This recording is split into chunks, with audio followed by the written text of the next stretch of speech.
This week on the TT show, Sony announces the PlayStation 5 Pro and the response hasn't been great. AverMedia's new capture card is a must for handheld gamers. iPhone 16 announced, Huawei's new trifold phone, Meta's smartphone controversy, and much, much more. Let's get into it.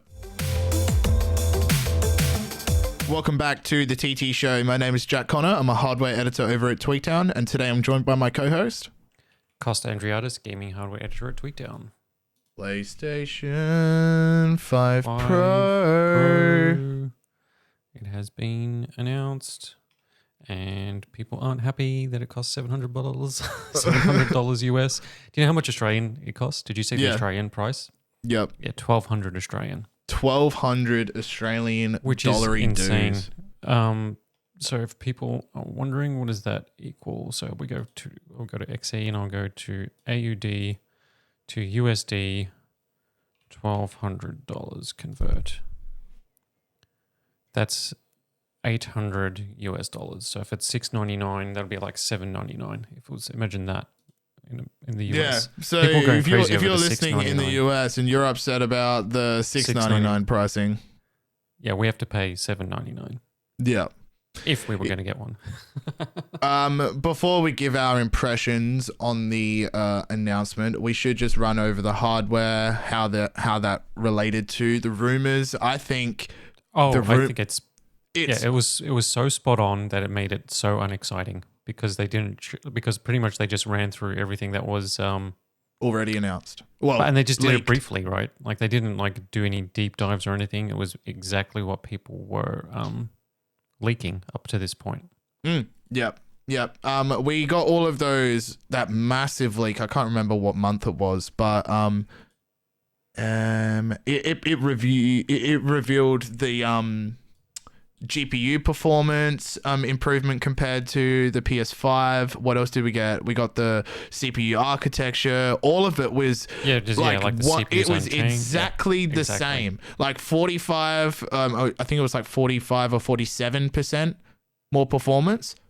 Yeah, and it's 45. So like the announcement was pretty much like exactly this. Like was Mark Cerny, who's the PlayStation architect or one of the system designers, and he came out and he said it's all about the GPU, and pretty much like this is like the 3 dot points or the 3 things that they said, like the upgraded GPU, 67% more compute units than compared to the current PlayStation 5, 28% faster memory in the PS5 Pro.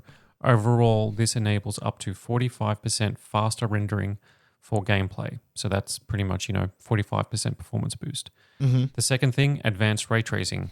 And this is like exactly what we heard, that the new PS5 Pro has more powerful ray tracing hardware for reflections and other RTFX, and this allows rays to be cast at double or up to triple the speeds of the current PS5 console. So that's the 2 to 3 times ray tracing performance rumor that we heard. Tick that one off.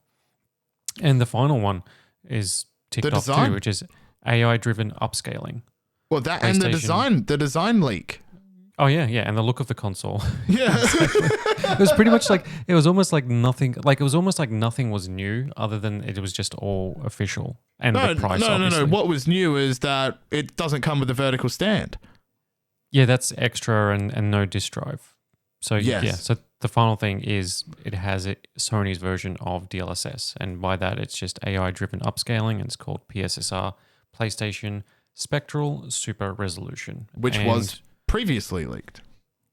So that was all previously leaked, and the rumor of the 2 terabyte hard drive is confirmed, which I was surprised by because I know that jacks up the price of consoles. Yeah, but because it's diskless, and I think this basically indicates that we could find a situation where PS5 Pro games or the patches will increase the install size of games.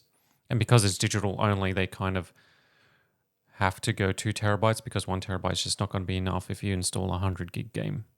Or Call of Duty.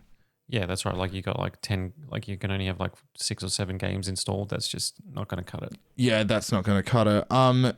I am Yeah, like you said, not very surprised at all by the hardware that's inside, because it is literally the exact same as what was leaked. What I was surprised by was the price hike. I think, and no, sorry. What I was most surprised by was the showcase. The showcase itself. I can't believe that Sony decided to showcase their newest, most powerful console. Well, when this comes out, it will be the world's most powerful console. Yes. But they showcased the world's most powerful console on running old games. Like what The Last of Us remastered, The Last of Us 2 remastered is a remaster of a game that came out when? 2020. It was basically like the final PS4 game. So it was a PS4 game. Yeah, but when did The Last of Us Part 2 come out? Yeah, 2020. Yeah. Yeah, it was like a final. It was like a swan song for the PS4. You know what I mean? Like it was like the final big game for the PS4. And that was a game. So here's like a fun anecdote, right? So when The Last of Us Part 2 came out on the PS4, it was obviously enhanced for the PS4 Pro. And the PS4 Pro, was 4K upscaled, 30 FPS, was how you could play it on the PS4 Pro. And it looked really good. And the reason why it looked good is because Naughty Dog spent however many years, and they've got insane artists, the budget through the roof, they're perfectionists, the animation is incredible. Like it's all this sort of stuff that is almost separate to just pure raw horsepower in a console, right? And because of that, I was chatting to just like a group chat with friends the other day about the PS5 Pro announcement, and everybody was obviously, because the Australian price $1,200, it's like a joke. Everybody's basically laughing and memeing. It's like, what the hell? Who's going to pay that much for a console? But second to that, somebody and I mentioned that I go like, why showcase it with like a PS4 game, like a game that goes back to the PS4? Sure, it was enhanced for PS5, but it didn't look that much different on the PS5 because it just looked so good on the PS4 already, right? So like, yes, it's sharper and fine tooth comb. You can spot the differences. That's always going to be the case. And then somebody in the group chat said, yeah, I've actually been replaying it, and I'm near the end of the game. They're replaying it on PS5. And he goes, and I only just realized that I had installed the PS4 version. And he's been playing the PS4 version on the PS5, and the game looks so good that like it wasn't even know. Didn't even know. And that's like one of the things that PS5, because on Xbox, if you install a game, it automatically chooses the correct version. So like, if a game is available on Xbox One or Xbox Series X, like Call of Duty, it will install the correct version based on your console. Whereas Sony's console, like you have to choose, like it actually lets you install the PS4 version for some reason. Yeah, that's bizarre. It should basically say, well, no, you want this version, right? Yeah, I think the response is disappointing across the board, and I think people are and I think what represents that is the dislikes that are on the video. Like that is the dislikes comes down, I think, primarily to the price as like one of the big things. Oh yes, and the stand. There's now at the time of recording, there's 94,000 people that have liked the video and 173,000 people that have disliked it. And there's 3.1 million people that have seen it. I completely agree with what you just said. It is the stand and it is the price, and it's also the stand. And my question is, because it doesn't come with the stand, and the design change has put a vent on both sides of the console. The PS5 doesn't sit flat, but I don't know if those vents are going to be impeded if the console is laying flat. With the launch PlayStation 5, right, which I've got, like it came with like the stand. Yeah. But to do when you put it horizontally, which I've got it horizontal to fit in the TV cabinet, the console's like massive, right? Like you put the stand clips and goes underneath to level it out, right? So either the stand goes underneath or on the side of the console, so you can have it like vertical, or you put this, or the stand goes flat and then it sits horizontal. So why is this like okay if you're going to cut out the disk drive, because with the disk drive this thing would be, Sony would be like, okay, it's $7.99, an insane price. Okay, if that's the case that you did, or it's going to be $50 more, whatever the case is.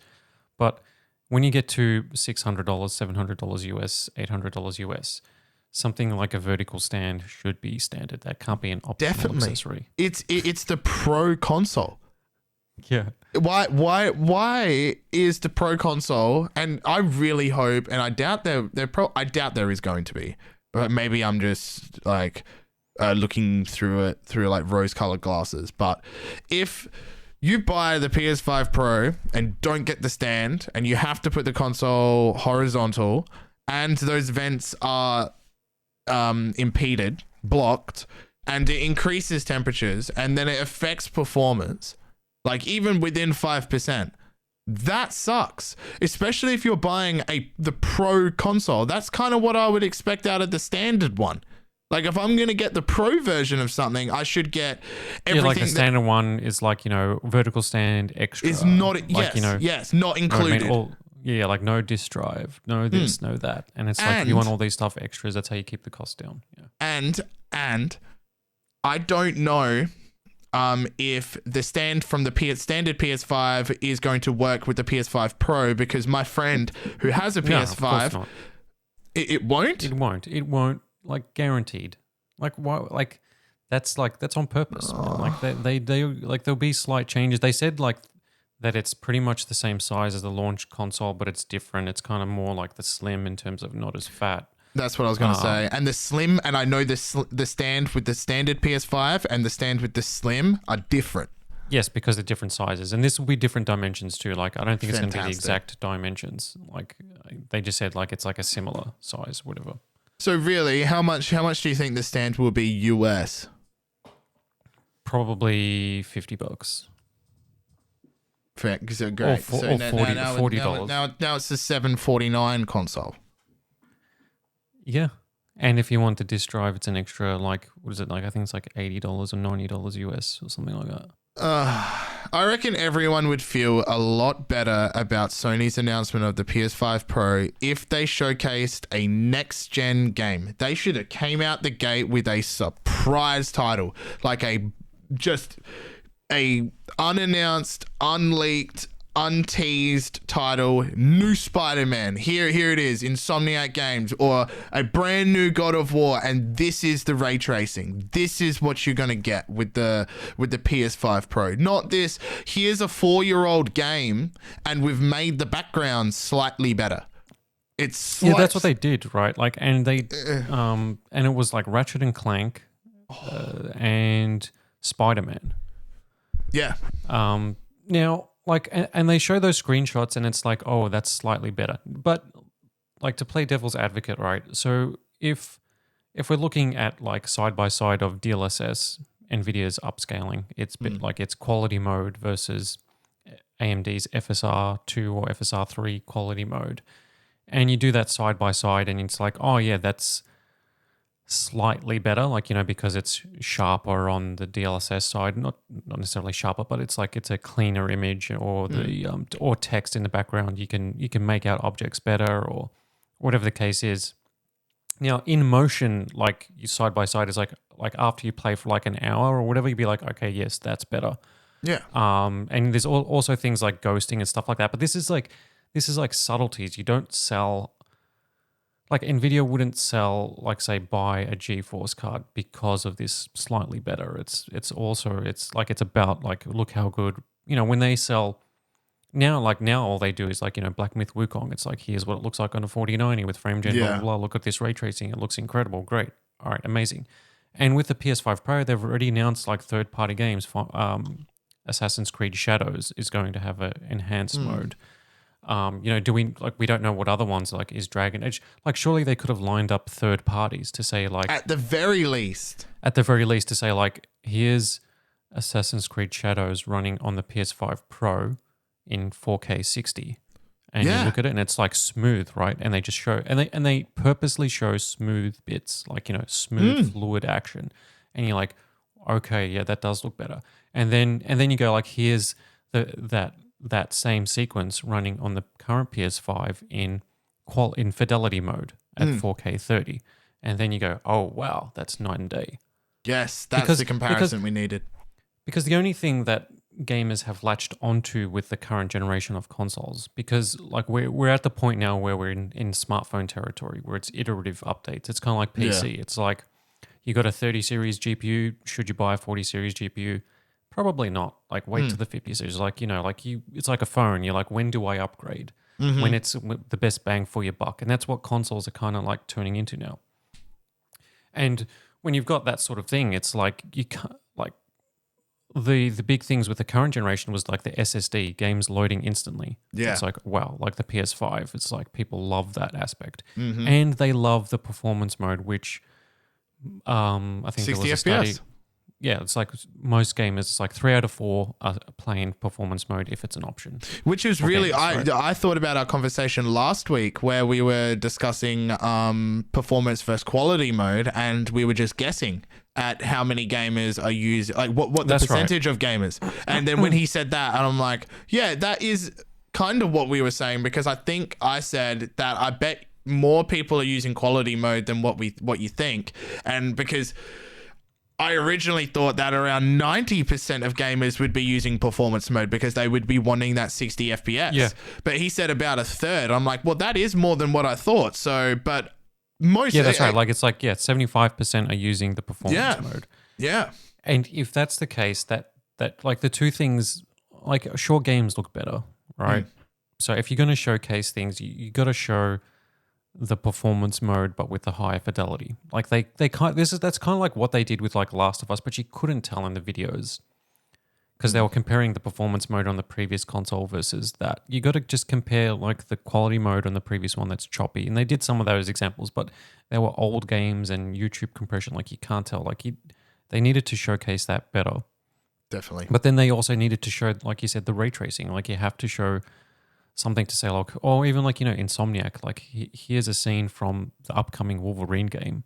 Oh, yes. With the PS5 Pro's ray tracing. And all it is just like a 60-second cinematic. 100%, or a character walking around or whatever the case is. Like, or even you do 2 or 3 of those, because the Sony Astrobot came out, right? And that runs at 4K 60 on the existing PlayStation 5. It's a Super Mario-like platformer that's getting rave reviews and people loving it, right? But outside of that's a first-party Sony game that came out like last week, or it's out this week. I'm not too sure. But outside of that, we don't know what their studios are working on. Like, we assume Naughty Dog's working on a new Last of Us game, maybe. We don't know what the Ghosts of Tsushima team are working on. Sony Santa Monica studio, the God of War team, we don't know what they're working on. We know Insomniac's working on Wolverine. They've kind of like teased that already. But we haven't seen that for like 2 years or whenever the initial tease was, or 3 years, however long ago it was. We don't know what games they're actually in development. Maybe there's a few more that we don't know, but we haven't seen them in so long that I don't even know what they've got. Surely they've got stuff cooking, right? Like you can't. As far as we know, there's no games coming out for the PlayStation 5 Pro from Sony's first-party studios for the next year that are going to take advantage of the console, and that's a sticking point. For me, yeah. Absolutely. I completely agree with that as well. And I suppose that's why I was saying they needed some big surprise title to sell this console. I think they are, and I mean, this brings us to the rumors surrounding GTA 6 and the rumored exclusive marketing rights that Sony has acquired from Rockstar. And I should stipulate that by marketing rights doesn't mean they have an exclusivity deal for GTA 6 coming to the PlayStation. It just means that the Sony will be able to market GTA 6 as a PlayStation console while Xbox won't. Correct? That's right? Yeah, like marketing deals are very kind of like that, right? So like, like a Call of Duty marketing deal which Sony had for ages, right? So where Sony gives Activision like a big chunk of the marketing, like basically covers their marketing budget, right? So let's say you're Activision and it's Call of Duty and you've spent 300 million or like, let's say 150 million developing the game. And then it's like, okay, we're going to have to pump in like 80 to 100 million just in marketing, global marketing, bus ads, commercials, trailers, etc., YouTube ads, whatever the work. And you partner with Sony, like, they make these marketing deals, and essentially, like, I don't know specifically how much they would give, but they would give a big chunk to cover their costs. And all that means is at the very end of the trailers, whatever it is, you just have a PlayStation logo. Yeah, on PlayStation. Yeah. But it also says at the bottom of like where the game's available, it says Xbox. Yeah, like you do like a PlayStation thing at the intro, like all I mean, that's what the marketing thing is. And if Sony are doing that, have made that deal with Take-Two, Rockstar's parent company, for GTA 6, that's absolutely massive. And that marketing deal could include plays best on PS4 Pro or whatever. PS5 as Pro. part of it, or like, the footage you're seeing was captured on PlayStation 5 Pro or whatever it is. Like, it could be all of that sort of stuff as part of the deal. And if that's the case, then Sony would have, like, I would assume that's probably one of the most costliest marketing deals, or like, like that sort of partnership in video game history, because GTA 6 is obviously is going to print money, right? So it's absolutely. So it's like, I mean, they don't have to market the game, but they're going to market the game, right? It's like you blanket, like, just put GTA 6 everywhere, and it's like, so it becomes the thing of the moment. And if PlayStation want to be a part of that, I guarantee, like, they're probably footing a big chunk of that bill. Is that why, do you think, here's I suppose a bit of a left field question, but it is kind of related to GTA 6 and the PS5 Pro. Do you think, if they have secured the marketing rights, GTA 6 wouldn't come out at the very latest, what would you say, second half of next year? Oh yeah, it'll be like a holiday, October 2025 or something like that. So that would make it a year since the PS5 Pro was announced. Do you think Sony are just more than willing to sit on their hands, or do you think they had? Do you think they had outside pressure from, I don't know, hardware manufacturers, etc., like for the components within inside of the PlayStation 5 Pro? Like, why release this console so early then, if they have nothing in the pipeline, which we've established with their own first party titles, and GTA 6 is so far away? I think it's like, obviously, like, hardware and software lining that up is not going to be 100%. Like, and the PS5 Pro would have been planned 3 years ago, let's say. Like, as soon as the PS5 came out, they were already like working out when to launch the Pro and what it's going to be, in the hardware, working with AMD to boost the performance of the GPU, etc., etc., etc. But like, I think like the game side of it is kind of like a little bit separate, because Sony's had a lot of issues and they've pivoted. They had like a bunch of live service games that they cancelled. They were really investing heavily in like a Last of Us multiplayer game. They got scrapped like a year ago. Concord failed. Bungie's shifting priorities, or like, they're scaling back development on new projects. Apparently the Horizon team are working on an MMO set in the Horizon universe, and that might be also be scrapped. They're shifting back, like rumors from insiders is that like they're going to go back to like their single player bread and butter. Like, they were actually, like, they announced like a while ago that they were going to have 6, or they've got like 10 like multiplayer games in development, first party, and 6 of them are going to be out by 2025 or 26 or something like that, by the end of next year or something like that. 6 or 7 of them are going to be out. And I think like that whole, they're kind of like scrambling now, like, because people want, like, if they announce Last of Us now, like, you don't want it to be just a multiplayer only thing. Like, you want it to be a single player game. Same with like if they just came out and announced another Horizon game, it's like, oh, it's an MMO. It's like, well, is that what people want? It seems that people want big cinematic games or single player games out of Sony. And do you know what I think they could have done though? Yeah. Do you know what I think that would have changed the entire sentiment around the PS5 Pro, is if they surprise dropped a multiplayer Spider-Man game from Insomniac, the one that was shelved and leaked, that everyone was keen for. Yeah, with pretty new cool. ray tracing. Yeah. Imagine that. They should have. Yeah, that's right. Like they didn't even say like you're going to get. They didn't even outline what these patches are going to be, right? Like here's the thing. Like as we said at the start, like it was a short video, and the blog post announced a couple more things, like the PS5 Pro boost mode, whatever, that can automatically enhance older games, but it doesn't say specifically that it's going to work for every game. It says select games, and then it could make the game run smoother, run faster, like a higher frame rate, or a higher resolution. Now, it doesn't say whether it's going to do all three at once or which games are going to be, like how it works. It's pretty vague, but like, it's going to boost games.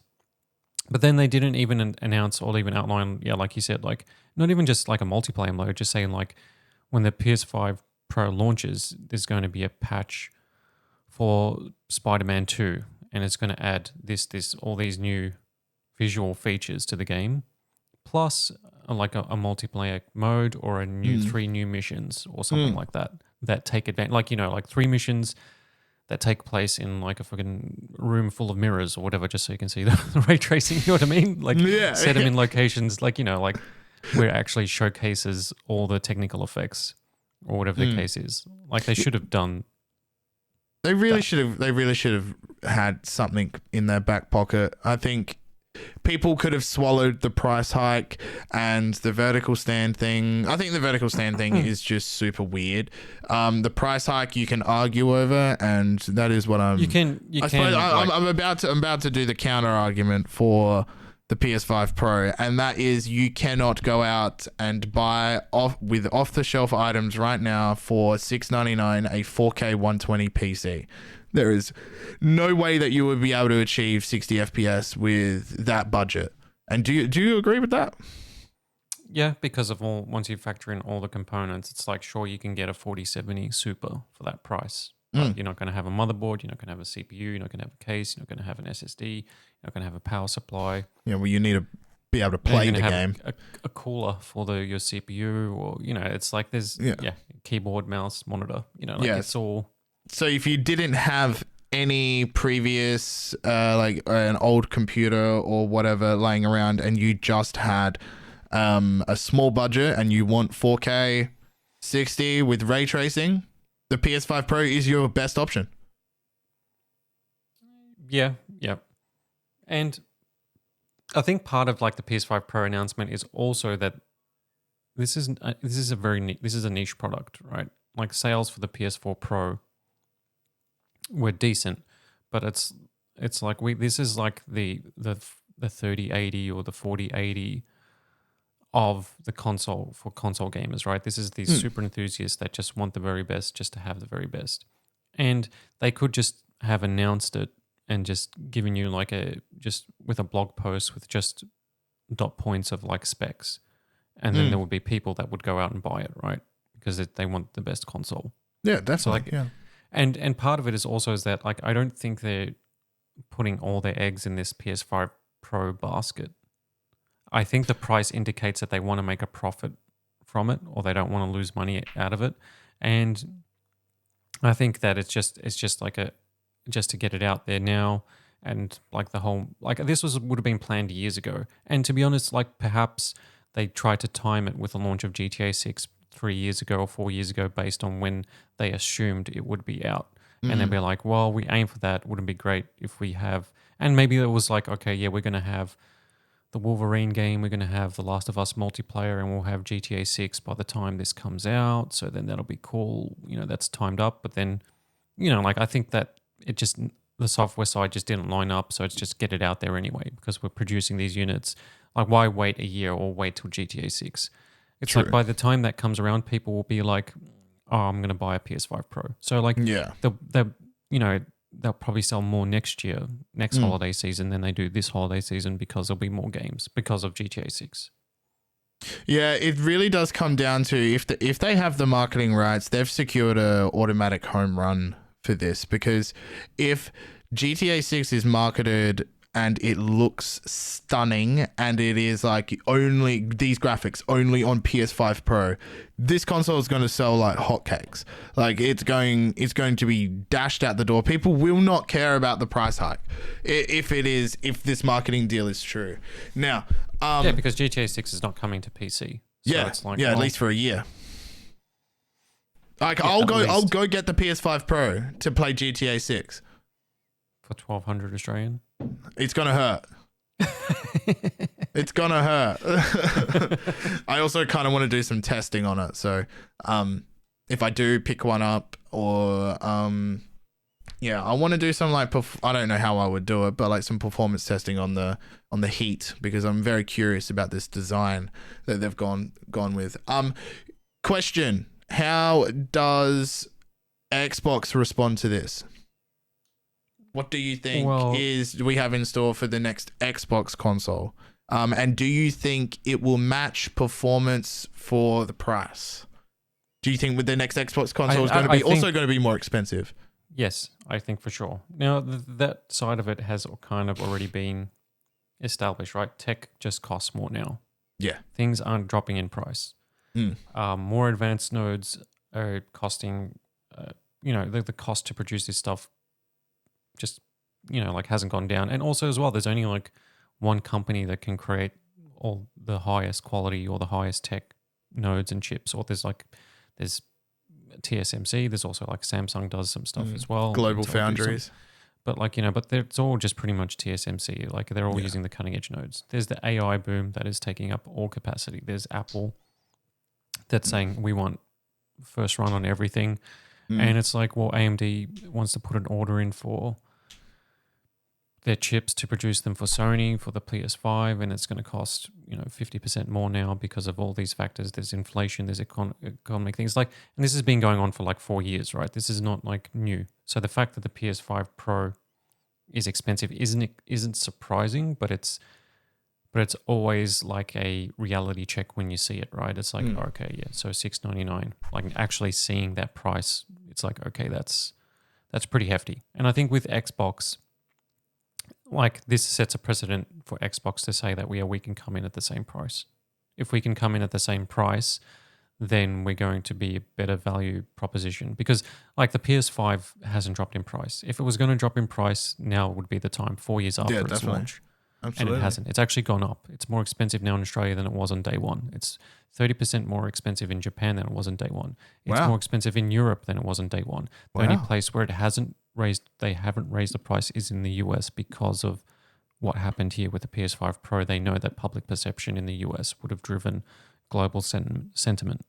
We can scream here that the PS5 is more expensive than ever, but we're not the main primary market for it in terms of viewership. Do you think the PS? I really liked what you said there with the it sets a precedent for Xbox to be able to respond with a console that's priced the same. By an extension of that, do you think the PS6 standard base model will be $699? Like, is this the climb up the ladder in terms of total, like the price of a console, or do you think the PS6 will still hit the $499 price mark? This is where we get into uncharted territory, right? Yeah, I mean, this is pure speculation at this point. Yeah. If consoles aren't becoming cheaper to produce, and they've been out for 4 years, what does that mean for the next generation? Now, the next generation probably means it's going to be more expensive. So there could be a case where the PS6 is about 30% more than the $699, right? Like that's the reality, right? Because it's just like if the costs aren't coming down, and the costs aren't coming down in like 3 years' time, like over the next 3 years, then it's just going to become a case of like there's just it's not sustainable. Like it's just that's the only way to go is up, right? Yeah. Because like it's not going to come out at the same price. Let's be honest. Like the Sony aren't going to sell a PS5 Pro and a PS6 at the same price. That's just not going to happen. But the precedent for Xbox is that like Xbox might actually be based on the hardware, might not be able to even get it down to $699. They may have to bump it up to $799 or whatever the case is. But Xbox's answer to the PS5 Pro isn't complete silence, is what people are saying. Is like they've already, the FTC leaks from a few years ago with the Activision thing, but even like recently, like during a thing where they said we're working on a console that's going to be the most powerful in the world. Don't you worry, like that. They were very vague about that. But leaked documents and timings have shown that they're actually targeting 2027 for it, which would mean that they're going to the Xbox How long's that Series sales, cycle? How long is that cycle for them? that will be 7 years, which will be shorter than the 8 years of the previous gen, or the previous gen was a very long cycle, right? And it's probably going to be a long cycle for the PS5. If the PS5 Pro comes out this year, like I think Sony probably targeting holiday 2028 for the like a 4-year cadence for the because there was a bit of a rocky start to this that's cycle with COVID. So yeah, it's and availability. It's a pretty crude analogy, but like I imagine it is somewhat similar to a bunch of horses leaving their gates, like to make that race around the track, and like they open them gates and COVID hit and they're all like, oh no. Now they're up and running. Okay, well, do you think it will be more powerful then than the PS5 Pro? My prediction is this, like my understanding or my guess of what Microsoft is doing is this, is like they've already come out to say that they're a software company first. That's Satya, their CEO, and a software and services company. And you look at what has happened in Xbox in recent years, Game Pass, PC Game Pass, they're buying all these publishers. They're going multi-platform now. They're releasing games on PlayStation and Switch, and they're looking to basically like get their software and services on as many platforms as possible. They got cloud gaming, etc., right? So that's a different Xbox to the the Xbox of the very first generation, where it was just a traditional console, just like any other. But with their next generation and them coming out sooner than Sony, would signal like a very similar situation to what they did with the Xbox 360, which was their most popular console, is that they're probably going to be targeting two sectors, right? So with their home console, they're going to be like, all right, we're going for like the most powerful, this is going to be like a PC, a super powerful machine for $699. And my guess is that like it's going to go beyond what we think of the current Xbox. They're probably going to try and get Steam onto it, the Epic Game Store, in addition to their own one, right? And just make it bridge the gap between PC and console. It's going to be like a PC, but it's going to be like a hybrid. More like a I suppose, it would still fall under the title of console, but I imagine if they're going to do that, if they're going to bridge the gap further than what they already have, it'd be more like a media station than anything, right? Like that you can access essentially your PC library from your living room. Yeah, but it'll be like the Xbox interface. It might be Xbox native apps on games, just to ensure that they all run smooth without having to deal with the Windows layer of things, and having like having to deal with PC GPU drivers and whatever the case is. Like there will still be an Xbox layer, but they'll figure out how to get certain services on there if they can. Like, and that may not pan out, right? It might just be like a step there where it's just like a super high powerful Xbox. But I think the second thing is then they pivot into the PC handheld gaming market. And I think Sony will as well at some point, because they're probably looking at the PS6. I think they're probably all looking at it and saying, well, we're going to be charging $800 for the next gen. Like there's just no way around it, right? So we're going to have to come out with a $400 version.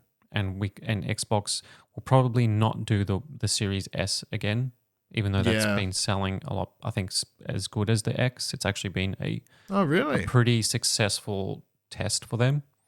I think what they do is then they just go the Switch route, right? They do an Xbox handheld, and then maybe they sell it separately like a dock that beefs up the performance or whatever the case is, and makes it kind of like a console as well.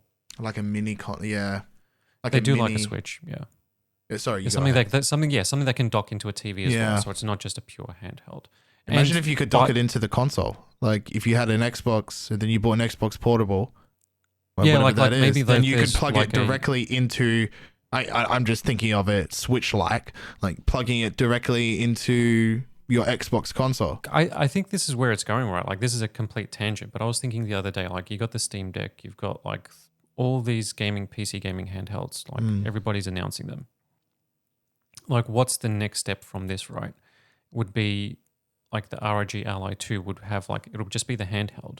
But then what they would sell as like that would probably be just slightly cheaper or, would increase the cost is like a dock that is like an external GPU, right? Yeah. So that has like a beefy GPU in it. Yeah. That you dock your console in that connects to the TV, and now you're gaming in 4K. But you take the handheld off, you're gaming in 1080p. Like, yeah, that's that exactly seems, what the Switch is rumored to do.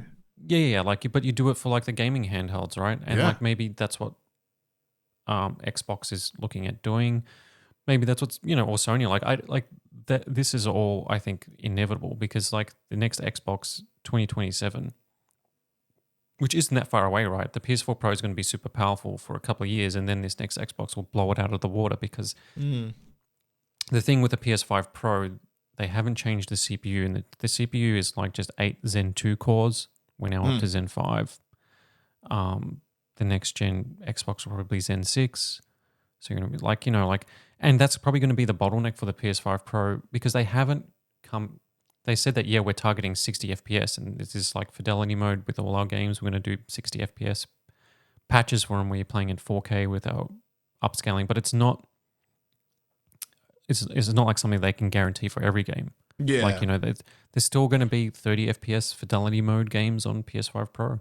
Like GTA 6, it all comes down to Rockstar, right? Like if Rockstar are tweaking the game to run at 30, right, which is going to be upsetting, an outcry and upsetting no matter what happens, right? Like, everybody's going to be like, what are you doing? It just looks as good as it does in the trailer, right? And it's like, all right. And then they could just improve the visuals, the fidelity for PS5 Pro and then keep it at 30, right? Like that could be an actual thing, is that GTA 6 is 30 FPS on every console on the Xbox Series S, the X, the PS5, and the PS5 Pro. It's a 30 FPS experience, and the only difference is the visual fidelity. And the reason for that is because getting 60 is not as easy as flicking a switch.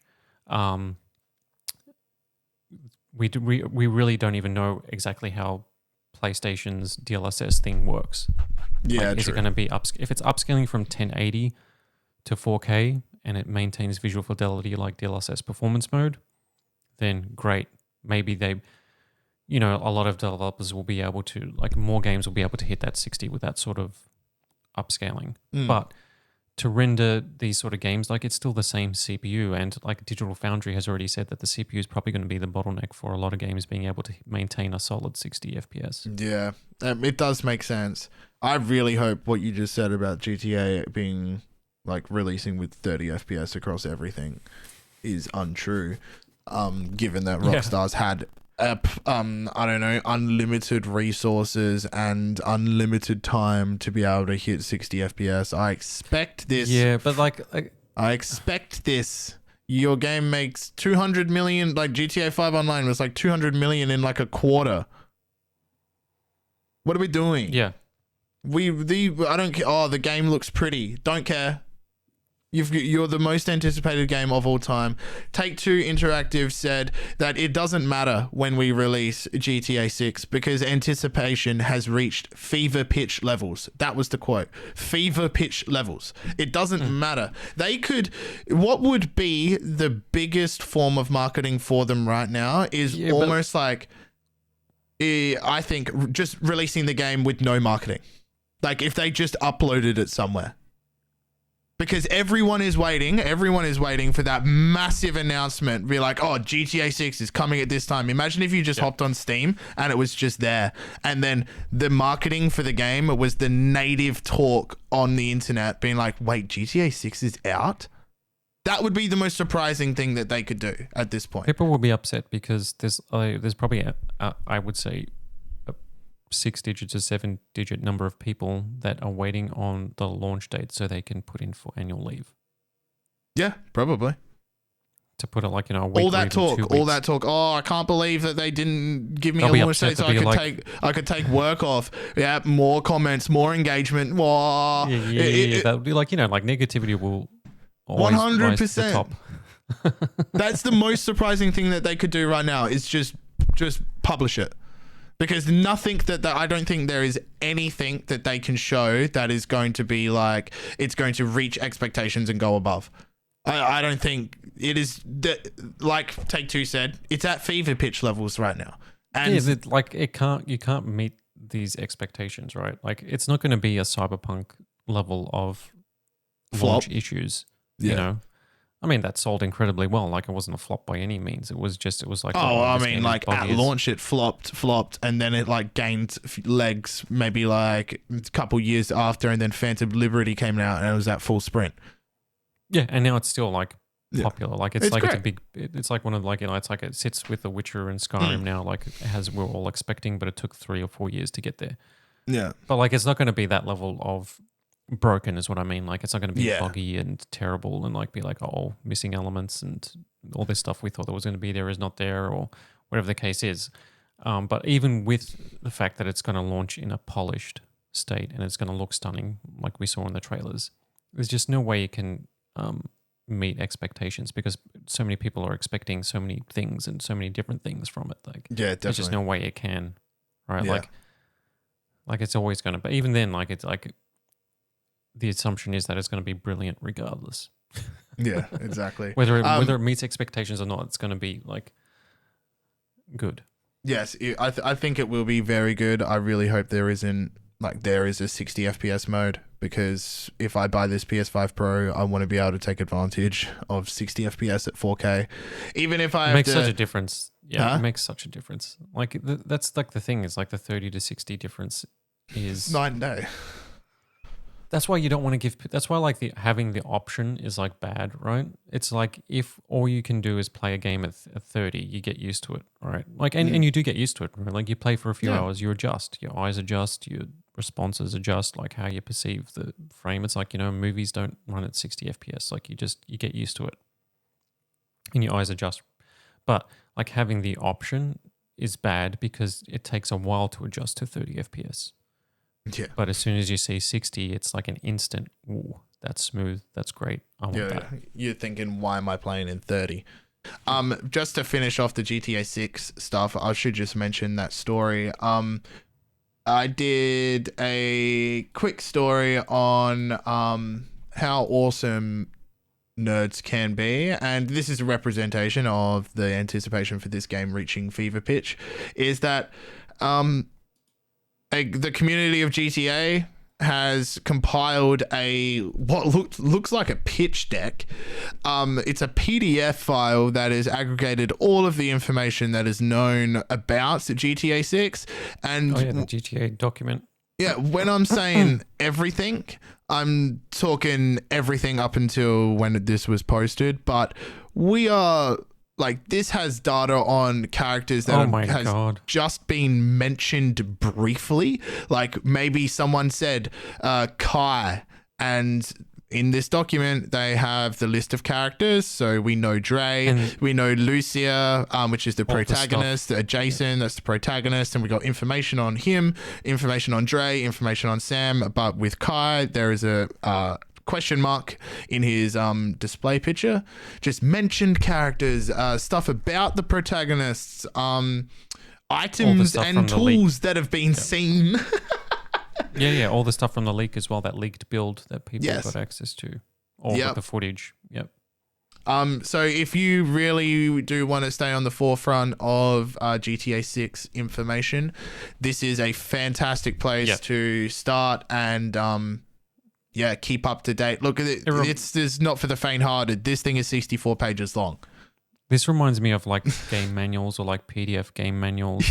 Old ones where it's like every page has its own, like it has its own defined artwork and font. There's logos, there's images, there's like, you know, it's all table of contents and stuff like that. Where it's kind of like it's like a meaty game manual that they used to have back in the day, or ones that you can get now in PDF to download as part of like collector's editions or whatever. And it's, this is impressive. It's like, 64 pages.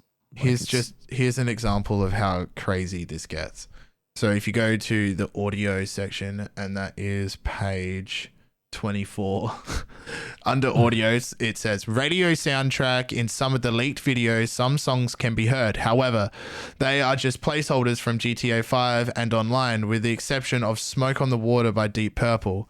In Hank Waffles Diner robbery video, the soundtrack used is one that was used in GTA Online update Diamond Casino Heist, but with added synths. And this page details like the timestamps, the track lists, everything here. Weapons sound better and louder from GTA 5. In the Hank Waffles robbery clip, we can see Lucia shoot an NPC, and the weapon sounds louder and more akin to GTA 6 than 5. So yeah, so if you're a GTA fan, go check out the leaked document. If you want to know everything, that's basically everything that we know or that has been leaked or confirmed or official or whatever. Everything that about it's all GTA here. 6. It's all in one single massive document. It's very cool. It makes me proud to be a nerd. But let's move on to the next story. I think we have yapped about the PlayStation 5 Pro for long enough. Let's talk about this capture card. I was super excited when I stumbled across this at Computex on the showroom floor. Yeah. And I essentially ran over to you and said, you need to come check this thing out. It is extremely impressive. And by the end of the conference, we gave it an award for one of the best products that we saw during the trade show. So can you just give us an overview of what this is? Yeah, so it's an external capture card, right? But this one is designed specifically for all gaming handhelds, but also any device like an iPad any device that has DisplayPort over USB-C. This is one of those things where it's like, oh, looks like how did you do this, right? But it basically just uses everything that is available to create something that is like that hasn't been put together in this specific configuration before, right? Off-the-shelf components. Yeah. So you've got USB-C DisplayPort, which covers the Nintendo Switch. It covers the Steam Deck. It covers the ROG Ally and all the other gaming handhelds. It covers iPad as well. So basically the USB-C connects to the USB-C of the handheld console or mobile device, even like a phone, whatever it is, whatever supports DisplayPort. And so it connects to that, right? But then you got power feeding into this unit. So that port can also deliver power. So which means that it can also doubles as a charging dock. So you can plug it in and get display, great. But you can also deliver power. So for gaming handhelds, that means that you're not draining the battery and, it means for the Switch, it means you're running in docked mode, which means you're getting the full performance. Same with the ROG Allies and the Steam Decks, where you can increase the wattage or the power to the unit, so you can get the maximum performance out of it. You're not running in like in any sort of eco mode, or you don't need to. So because you're able to deliver the power and also charge it, right? Yeah, that's great. And so that's great. So it's like, and with that, there's a HDMI out port, so it means you can plug it into any sort of display or TV, and it's HDMI 2.0, but that's what these devices aren't going to be doing. 4K 144 hertz on a Switch, right? It'd be nice if they did, but they don't. Right? We're not there yet. This is not what it is, right? So so it's got the USB-C, plugs into your device, and that carries a DisplayPort signal, and then it has a HDMI port on the back as well, so that goes into your TV. So it basically acts like a Nintendo Switch dock for every handheld. You put it on, connect all the cables, and then it's like pass through. And then on top of that is the capture, right? So there's a micro SD slot on the left-hand side, and you slot in a SD card, and then on the front of the device is like a big button. You press it, and it starts recording. Press it again to stop, and it records to the SD card. And so it's so you don't have to use it to capture footage. You can just use it as a dock for your Steam Deck or whatever. And then when you want to record, you can record. But then there's also another USB connection that goes to your PC, which means then you can connect it to OBS or other software, and then it can be your streaming device as well. So then you can be gaming on a secondary display, but then it's also connected to your streaming rig. And so if you're a portable gamer, or you're a content creator or you're somebody that likes to capture footage or gameplay footage, whatever the case is, you've got that option to one click, whatever, but you can also connect it to a PC and do live streaming with it, plug in your webcam on your PC. Like, you can, anything to, it's like a streaming solution for the Switch or a portable gaming rig as well. So portable gaming handhelds. Now, there's also USB ports so you can connect keyboard and mouse for the ROG Allies and the Steam Decks and stuff like that, or a controller that accept that as well. And there's like also audio as well. So like there's a headphone jack where you can actually connect like a headset or headphones to it as well. So it is all this sort of stuff that's very cool. You put it all together and you get this device that's like a one-stop shop. It's kind of like if you review or you post content, like if you're a Nintendo Switch gamer and you're all about content creation and stuff like that, this is a must.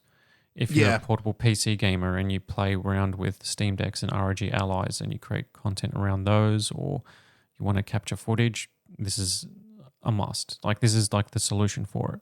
Yeah, I could also picture, because I'm a Super Smash Bros. Player, I've been playing since Brawl, going over to my mate's house to have a few games to Smash, and I want to capture some footage, but we don't have the whole setup. I mean, we don't have a separate capture card in a PC or something like that, or we don't even want like the hassle of having to set up a PC to capture it. That's right. If it's connected to your TV and you just I can just bring a micro SD card, plug it into the dock. I'd probably even get rid of the the stock Nintendo Switch dock in replacement of this, because why would I have the Nintendo Switch dock when I've got this? It's like if my Nintendo Switch dock could also record and stream. Yeah. My gripes with it is that being a jack of all trades means it's a master of none, but it's not quite that extreme, right? Basically, it means that to support most handheld devices and iPads and things like that, like they kind of all slot in okay, but then you have to kind of like some of them where the USB port is will dictate how the cable sits, and then the cables will kind of be exposed a bit, so it's not as clean as the Nintendo Switch dock of just like going whoop. You know what I mean? Like 1 second, this will be like, plug it in, sit it on the thing, right? It'll take you 5 seconds instead of 1 second, but that's still 5 seconds, right? So that's like and also my gripe is that the actual, where you're docking, like I thought it would be adjustable. So AverMedia did reach out and say that because the ROG Ally X is thicker, and it doesn't actually slot in like the other one, so that would actually have to sit flat on the thing, right? But the ROG Ally fits in, so it's like okay. But I was like assumed that if you had like an adjustable, where you could just like it'll be like padded or whatever the case is, and it'll just like snap to onto give us the support. Yeah, we'll just like snap onto it, so you'll just be like, oh yeah, that just sits snug now. So that's one. That's disappointing, actually. Yeah. And the other is just like the cables just makes it a little bit untidy because you've got USB ports and HDMI, USB-C, and it doesn't ship with like USB-C power adapter, so you kind of like have to supply that. You know what I mean? Like you have to, like it doesn't have like a power adapter, so like it's got a USB cable that can plug into the power to do the power delivery, but it's like it doesn't come with one, so then I just basically used the one that I had for, can't remember what it was. But anyway, like any sort of like USB, like 65 watt power adapter will work with it, right? But that's annoying. I think a lot of people have one of those lying around somewhere, but if you don't... Yeah, pain in the ass. Yeah. I think... I really hope this sells well because I think it's a very cool device. Like I said, it earned a Tweaktown Award, a Computex Tweaktown Award. Yeah, for good reason. Because it's a very interesting configuration of components, and it definitely solves a problem. Even it solves it makes a content creator's life easier, like you were saying, if you're a Nintendo Switch or even a handheld content creator. Yeah. But it also makes it easier for like the scenario that I was saying, where if you're just going over to a friend's house, you want to make some just record some gameplay, either to get better at the game, like Smash Bros, where we would watch back our footage and see where we went wrong, or to maybe get into content creation. Maybe you just want to capture you and your friend playing. You didn't know how, don't want to break the bank doing it. You can do this really easily. And also you might not be tech savvy, so you don't know how to plug it in, set up OBS, all of that kind of stuff. It can be quite overwhelming. Just one click record. Yeah, you just plug it in, micro SD card, press a button, bam, now we're recording. Let's throw it up on YouTube. And this will be compatible with the Switch too. It's compatible with all the current handhelds, compatible with iPad, and even I think iPhones, do they have DisplayPort over USB-C? Yes, they do. New ones? Yeah. Yes, they do. Yeah, so it works with that sort of stuff as well, which is kind of cool. Yeah, which is great. I really hope this sells well, so we have a Gen 2 of this that is much more refined. That's right, because I think from here, like, it's so good out of the gate. Like, this is why it impressed us, is that like a Gen 2 version, will be like, okay, support more devices in terms of like the thicknesses and stuff like that, but then have like an adjustable thing, so then everything kind of like fits snug, or it's like a different tiers, or however you solve that issue. But then like try and figure out a way to maybe hide some of the cabling. You know what I mean? So like, because the Switch dock hides the cabling in the unit, so maybe you make it just in the shroud thing. Yeah. Whereas this one, it's all just sticking on the back, and then there's a USB-C cable that goes to the actual unit. So maybe they try and create like a Switch style dock where like you can maybe move it around. I don't know. Like there's different ways to try and improve it, but out of the gate, like it's recommended. Like the review is up and it earned our recommended award because of what it does.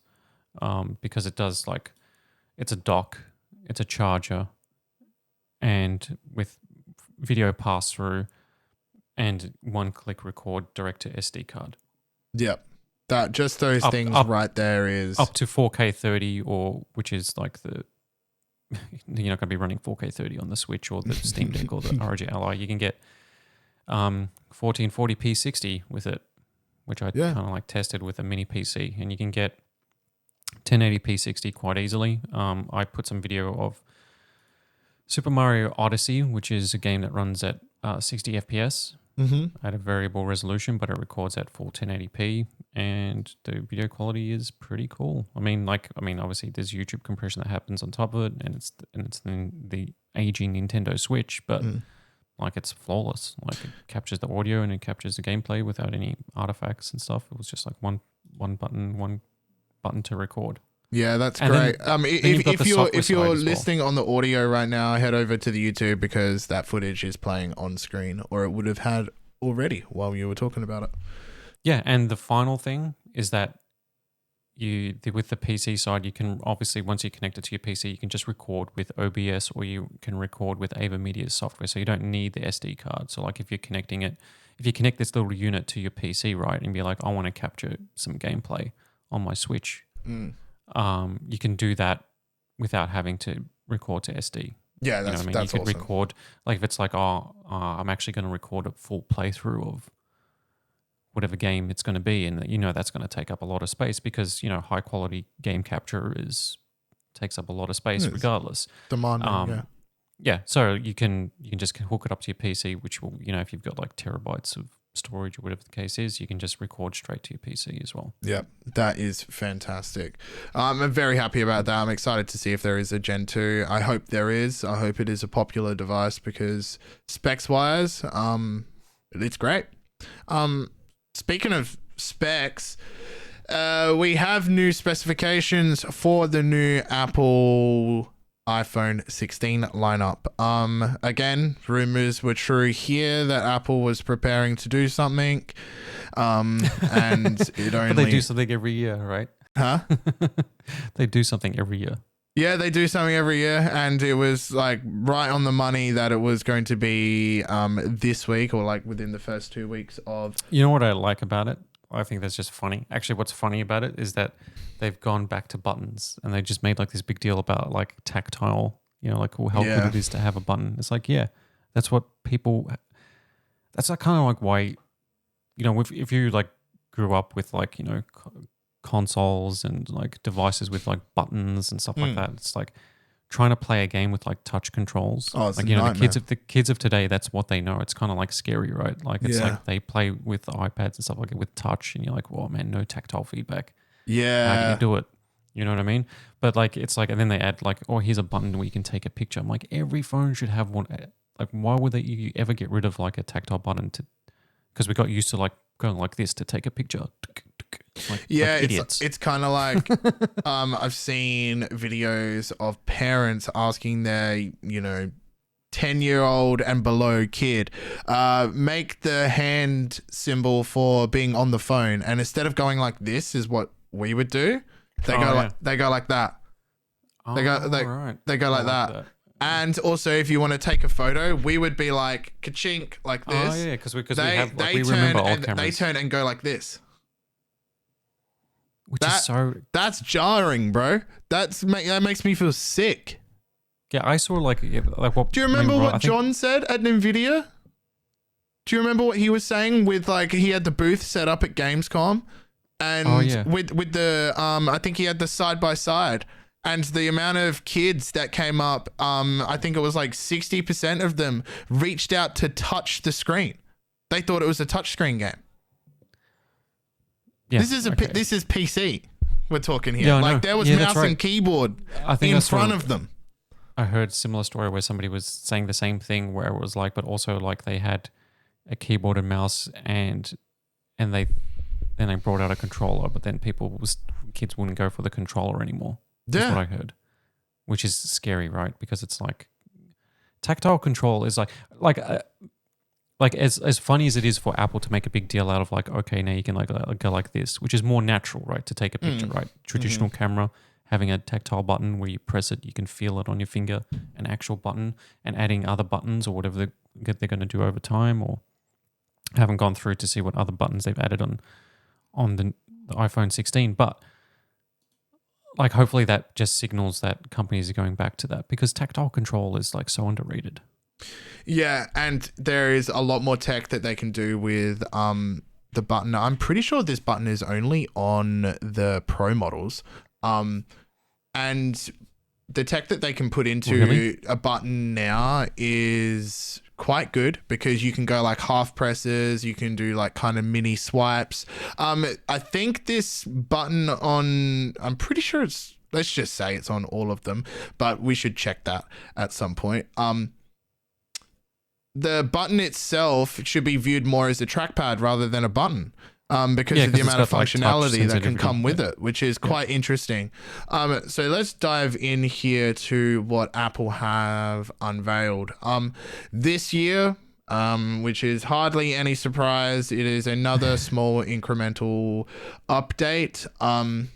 Compared to the previous year, Apple has really closed the gap between the iPhone 16 Pro and the Pro Max and the iPhone 16 Pro. There is a significant leap between the iPhone 16 and 16 Pro. I would say if I was recommending you a device out of this generation, and you obviously don't already own a iPhone 15 of any model. I think this one feels like an upgrade that you would take. This one feels like if you're 2 years old. If you're 2 or 3 generations old, this one feels like one to be like, all right, yeah, I'm going to get this one. Yeah, and look, the big sticking points here for me personally are I would recommend at least the iPhone 16 Pro.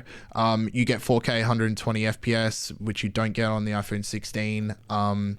With Dolby Vision. You get a bigger battery, you get a bigger screen. The camera between the iPhone 16 Pro Max and the iPhone 16 Pro is the exact same for front and back camera, telephoto as well, optical zoom options. All of that is all of the same. That's all, but that stuff hasn't really like I mean, how much better have they gone? That's always just been incremental, right? Yeah, I mean, it's all been incremental. The iPhone 15 Pro was limited to 3x, while the iPhone 15 Pro Max had 5x optical zoom, and now we've got 5x optical zoom on the iPhone 16 Pro and Pro Max. That's why I'm like, well, if you don't mind about the screen size on the for the iPhone 16 Pro Max, just go for the iPhone 16 Pro. You're going to get the same camera. Like, if you don't mind and you want to save a little bit of money, there you go. You got that option. Also, the iPhone 16 Pro does not do log video recording, which is, now we're talking more like this high quality video production that all of these cameras are leaning into. Like, we're moving into pro formats, massive like ProRes support for 4K at 120 FPS with external recording is a huge thing for videographers, and myself included. There should be a news post that's going up when I finally get the product. I've got a MagSafe. That's probably a good example. A pretty much an external SSD like this that has a MagSafe magnetic connector on the back of it, and I can put it to the back of my phone like this, and then the cable comes around and goes straight into my device, so I can record 4K ProRes at 120 FPS and not clog up my phone with the massive data file. That's record cool. Straight to the SSD. That's cool. And this one also has Apple's A18 Pro chip, 3 nanometer technology from TSMC. This is like the next gen GPUs aren't even gonna, like, Blackwell's gonna be 4 nanometer. Yeah, this is cutting edge. This is like Apple's just going all out, just getting TSMC's most cutting edge, and they're calling it the fastest 6-core CPU in the world in this phone. And obviously, like, the big takeaway, it's like, obviously this is their figures, so like how this actually feels to use in terms of, you can tell any difference, but they're saying it's 30% faster than the previous, or the A16 Bionic chip, which might be 2 generations. Is this a case of them comparing it to like the 14? Okay. Yep. They always do this. Yep. Yeah. Go on. And then the keep GPU talking. It's gonna bother me, but keep going. Yeah. Then the GPU is 40% faster than the A16. So so the previous gen is actually the 17 then? Yes. Yeah. Okay. Okay. So now I was excited for no reason then. My gripe here is that, so the iPhone 15 Pro and the iPhone 15 Pro Max, they both have 8 gig of RAM. So all Apple Intelligence features will be available on the 15 Pro and 15 Pro Max and iPhone 16 base model, 16 Pro, and 16 Pro Max, obviously with the so these latest Pro generation. Pro Maxes only have 8 gig of memory. What was that, sorry? The new ones. The 16 only has 8. I'm not gig. sure, but I know the 15 Pro and 15 Pro Max. I'll just look at that right now. Video recording display.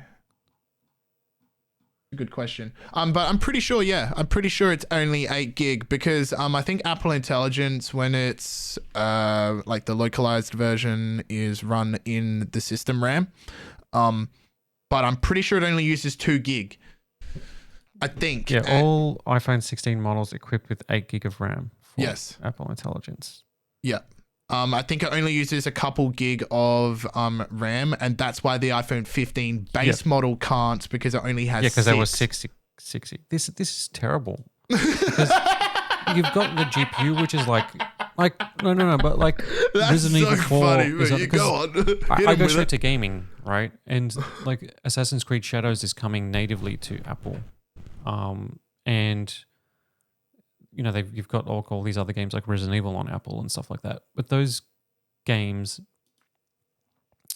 are going to require VRAM, right? Because this has got like a beefed up GPU.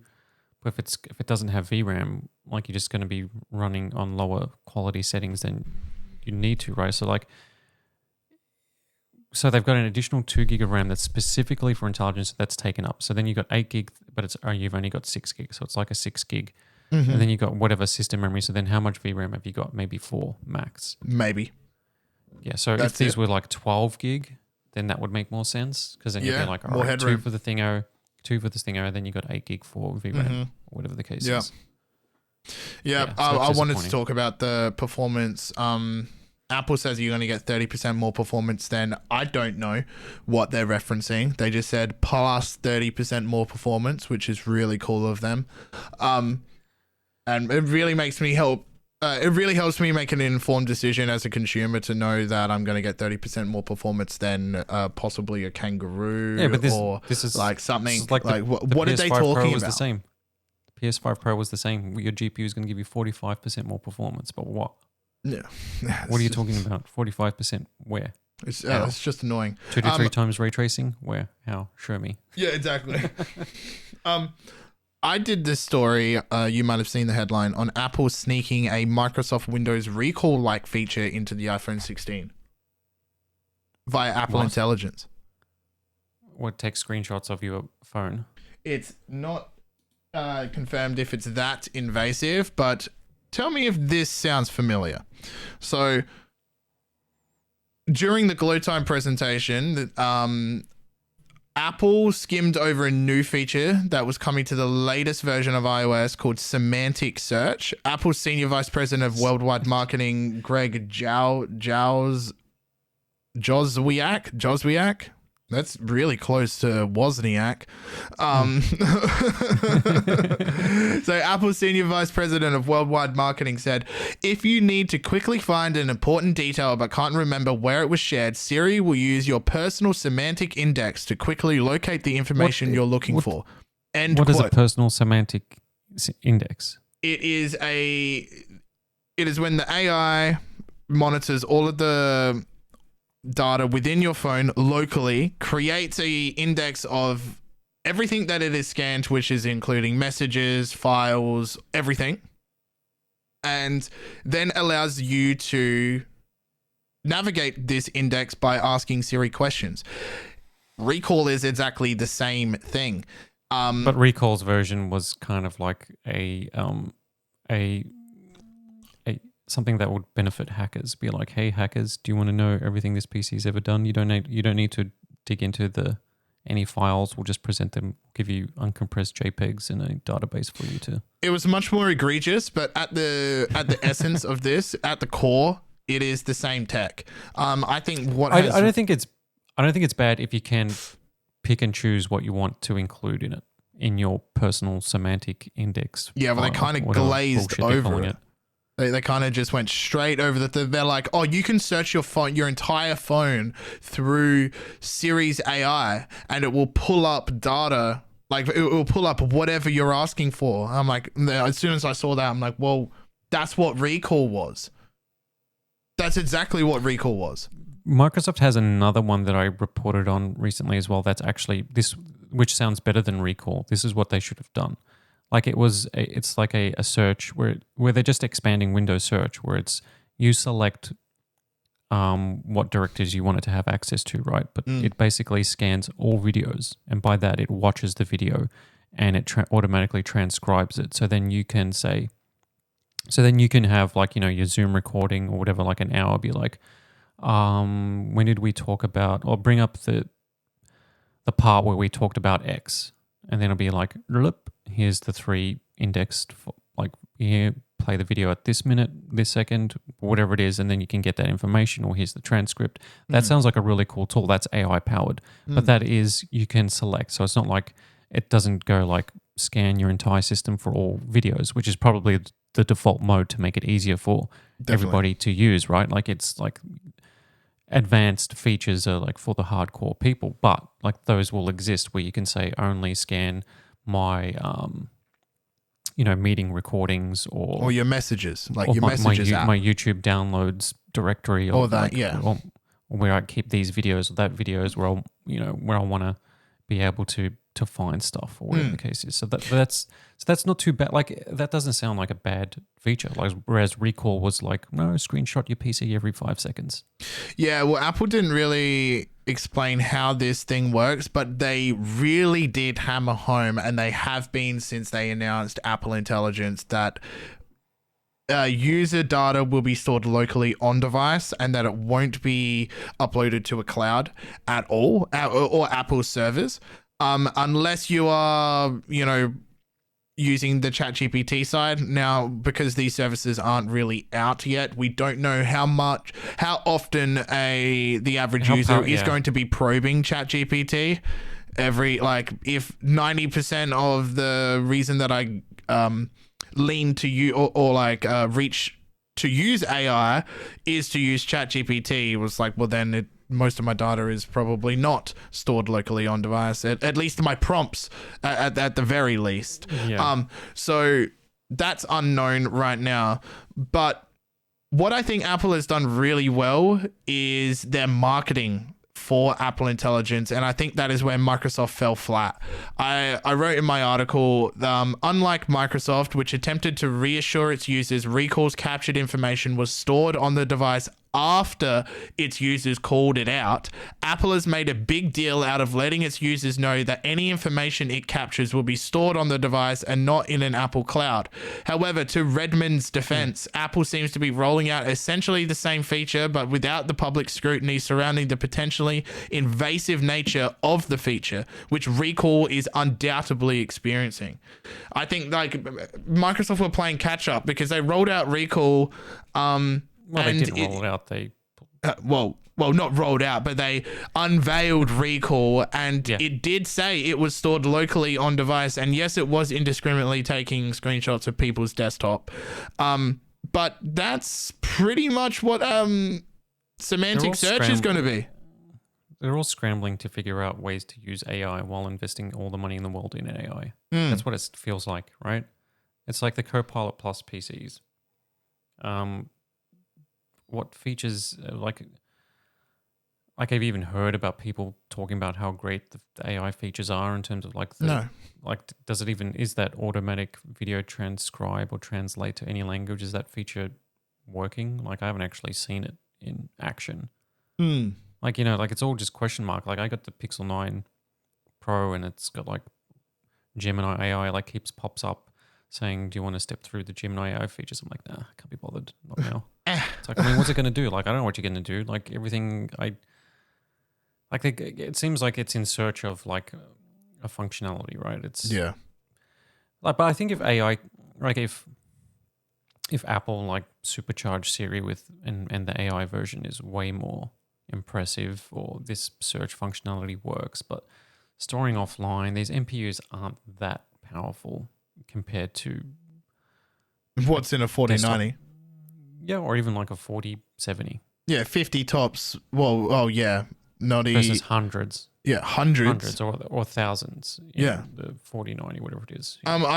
Just to wrap up this Apple segment here. Another gripe that I have is this generation of iPhones aren't going to be releasing with the full suite of Apple Intelligence, and I have because they're not ready. They're not ready. Again, we are experiencing a situation similar to the PS5 Pro, where the console is going to come out and you have no software to use this awesome hardware with. The iPhone 16 lineup is going to release with iOS 18.0, and unfortunately 18.1 is when we start seeing Apple Intelligence features like the revamped Siri, etc., etc. So that's awesome.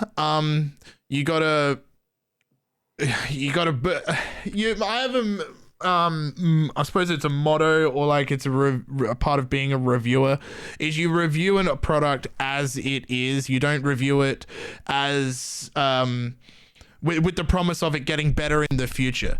I think that's wrong. I think you can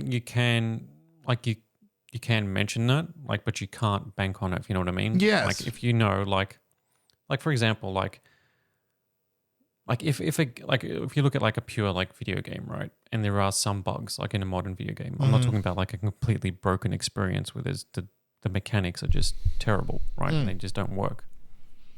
But there are some bugs, and you highlight it. I wouldn't lower the score based on that, because you would assume that within the first month, there's all these patches and post-launch updates and things like that. But you highlight it, and as long as it doesn't negatively impact the experience too much, then I don't think it's I have to dock a point for this or whatever. Yeah. Or that's not there. But if there's like missing features, then you can't assume that it'd be like, oh, the AI stuff. This is all Apple told us it's going to do all this. That sounds amazing. So we're going to score this higher than the previous iPhone, but we haven't. But none of those features are available yet. Yeah. Like you can only review it based on what it is, and if all it is just a slightly better version than the previous one at launch, then that's what the story is, right? Yeah. Like the story isn't what it's going to be in 3 months' time. That's exactly right, and I completely agree with that. And right now, the story is Apple is releasing a slightly better version, a slightly different iPhone that comes with a performance boost and Apple Intelligence compatibility with its hardware. That's essentially it. And Apple Intelligence isn't here to use. So, you know what's going to sell it? The fact that it's super thin. Yeah. It has a button now for camera, and it's got a long-lasting battery. That's 3 features that people would go, oh, actually, I want that. Yes, that is. I should mention the battery here. So with the iPhone 16 Pro Max, we're looking at capacity starts at 128 gig for the iPhone 16, 16 Pro, and for the 16 Pro Max, it starts at 256. There is not going to be 128 gigabyte. That's pretty good. Model for that, which makes sense when you're presumably if you're buying the iPhone 16 Pro Max, you really are pushing the camera. Any of the Pro models, but you're pushing the camera to its absolute max. So you're recording in that 4K 120 ProRes format where file sizes are huge. And battery life. So the iPhone 16 will have up to 22 hours of video playback. For the iPhone 16 Pro, 27 hours, and up to 33 hours on the iPhone 16 Pro Max. Charging speeds are slightly different. Are they slightly different or are they the same? But haven't they like? No, they're exactly the same as last year. Yeah, they read somewhere that even though it's USB-C now, but they're still keeping the 3.1 transfer speeds. Yeah, why? Like it hasn't actually been updated to proper 3.2 or whatever it is. Yeah, so if you want to pull those massive files off, you got to wait a couple of days to get it off your device.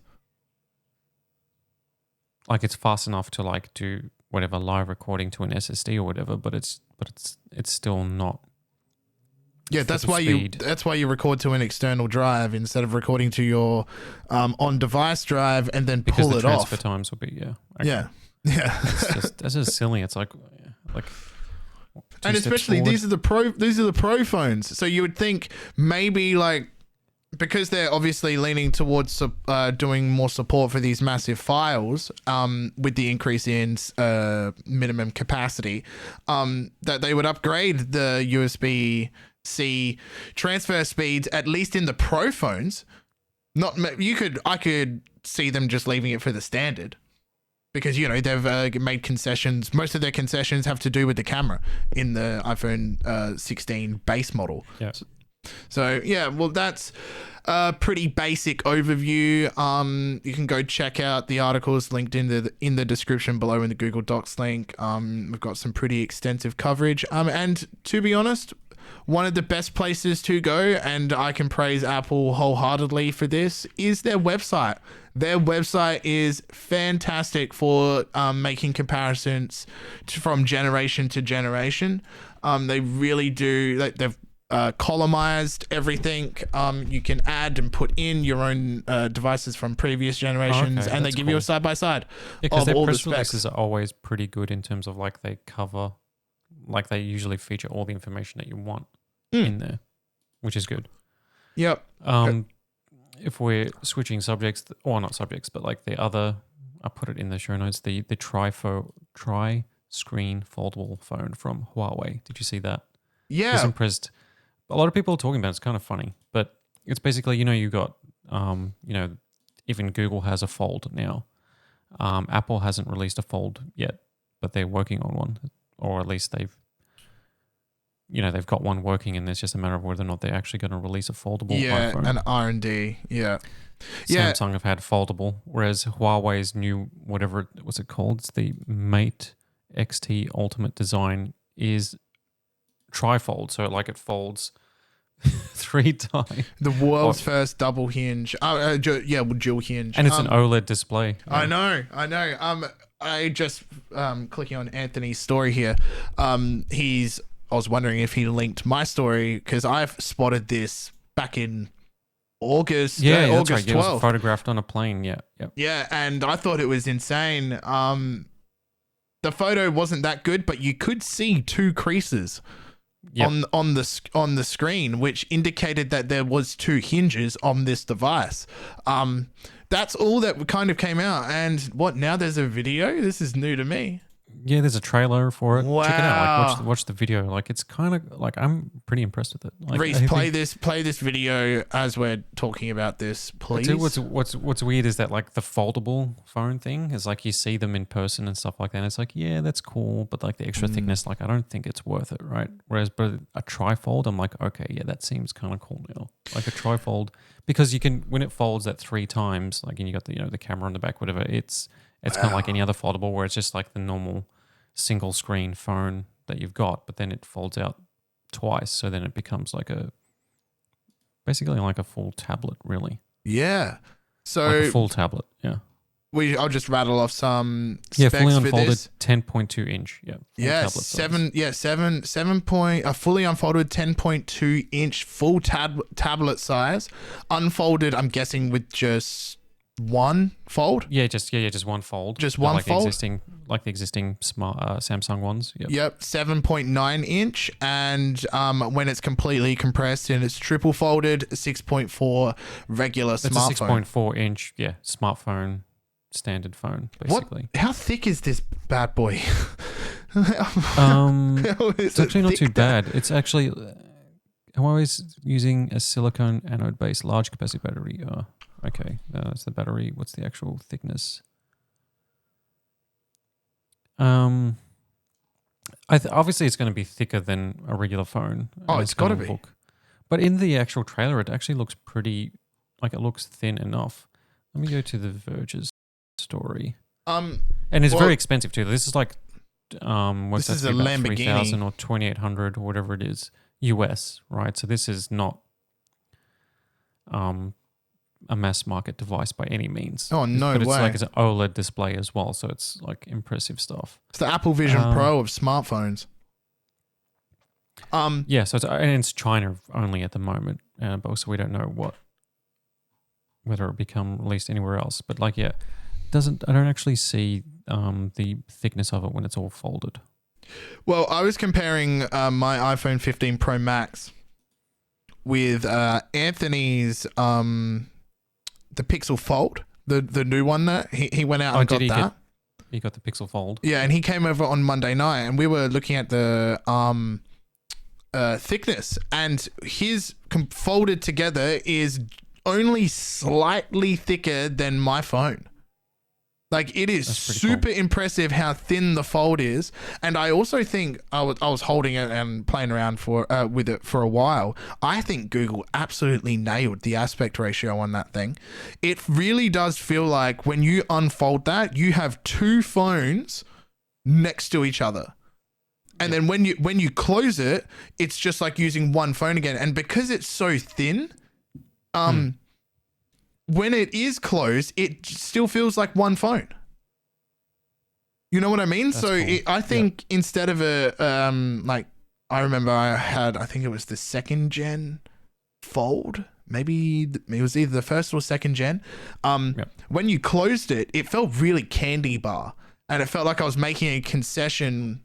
Versus, that's right. Like you would never get like a 1st gen like foldable. It's like, okay, you're just testing. Like, these are prototypes. I'm sure they got to get them out there. There has to be a first version of everything. But it's like, like I think Google waited until, by the sounds of your impressions, there is that like they waited until it was kind of like it made sense to do it. Yeah, like, it really felt like they just not a concession. Put 2 iPhones next to each other because it does have the rounded sides as well. Yeah, I know. That's the thing about the new Pixel that I'm getting used to is the fact that it looks like an iPhone when the screen's off. Like it's like, okay.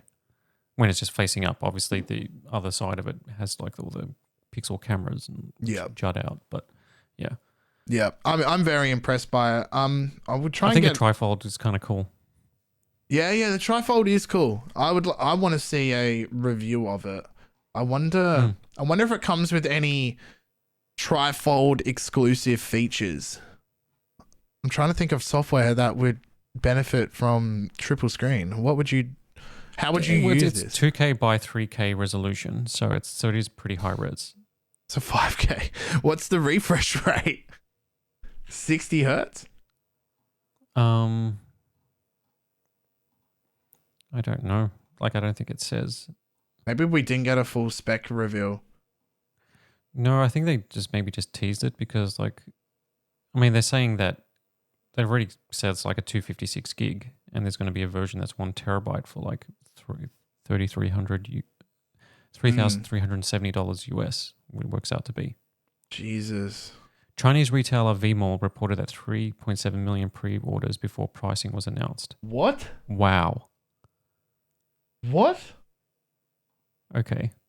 Wait, 2,800 times 3.7 million equals $10.3 billion in sales if each of those pre-orders are fulfilled. Well, we don't like the Chinese market is There's huge, no right? way. Like Black Myth Wukong, we saw that, like, you know, it was like the Steam data like showed that like the number one language for Steam now for the month of when Black Myth came out was because it came out in August, was Chinese is the number one language. English has always been number one on Steam, but like Chinese is taken over.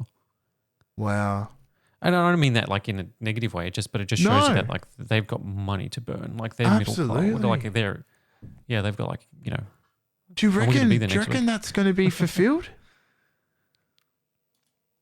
Whether they can produce that many, I don't know. That's the question, right? That's a insane. Lot. If they make $10 billion off one model of phone, and it's a cooked model of phone, like it's not like this has been proven. Huawei is the biggest in China, right? Huawei is blocked from releasing phones in the US. Yes, like sanctions on them, like they're not allowed to. Spyware concerns, etc. Yeah, which is all like okay. If true, then okay. Understandable. No, it's just not not that side of the fence that they want spying on them. They're like, hey, we're spying on our stuff. You can't spy on it as well. Yeah, I know. Like the thing is, like I don't have any qualms with them releasing the Huawei trifold Z-shaped beast in Australia. Like, no, I don't care. I would play around with it. Yeah, what are you going to do with like? That's the thing. Like, I mean, this is a tangent, right? But like, you get. Welcome to the Tweet Town show. Let's go. Yeah, a crazy uncle or somebody just saying, "Oh, they're capturing all your data, this and that." I'm like, yeah, but what? Yeah. What do you think you're special? Like, what do you think you like? What are you doing on there? Like you're using Uber Eats and you're like browsing this and that, or like you're doing things that other people are doing. You're not plotting to take down. The government. You know, like what are you doing that's so? Like I get like the concept of like the private and stuff like that, but like even like there's so much data and like the data centers that they're building, they're just storing all the information that everybody's doing everything, blah, blah, blah. Even like the AI stuff, scraping this and that. Like it's nefarious, but there's no way to even like parse that sort of level of information in any sort of meaningful way to be like, okay, if they turn around and say, look, you've got a team of 50 people and you've got access to everything everybody's ever done on their computer for the past 5 years, and here's all the data.